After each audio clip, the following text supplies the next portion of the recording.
Good morning বন্ধুরা, সকাল সকাল উঠে চলে এসেছি রান্নাঘরে। ছেলে স্কুলের টিফিন নিয়ে যাবে। একটু আলু ভাজা করব। প্রথমে কড়াইটা তেল গরম হয়ে গেছে, আমি আলুগুলো দিয়ে দিলাম। তারপরে একটু নাড়াচাড়া করব, নাড়াচাড়া করে একটু ঢাকা দিয়ে দেবো। সকাল সকাল সবারই অনেক কাজ থাকে বলুন বন্ধুরা। তারপরে নুন হলুদ দিয়ে দিলাম।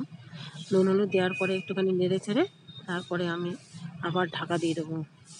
তারপরে একটু আবার ফির নাড়াচাড়া করলাম, করে তারপরে আমি এবার দেখলাম হয়ে গেছে, এবার নামিয়ে দিচ্ছি। তারপরে চলে এলাম পরোটা বানাতে। ছেলের হুকুম পরোটা নিয়ে যাবে, আর একটা একটা করে পরোটা বানিয়ে দিলাম। আর ওইদিকে প্রেসার কুকারে আমি একটু ডাল বসিয়ে দিয়েছি দুপুরের জন্য।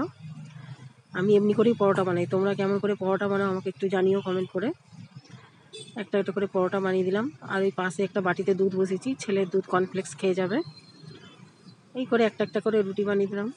সকালে বন্ধুরা বলো প্রচুর কাজ থাকে, একটা একটা করে করতে করতে সারা দিন লেগে যায় বলো বন্ধুরা। তো আজকে সকালে জলখাবার কেমন হয়েছে কমেন্ট করে জানিও। Tata, bye bye, see you.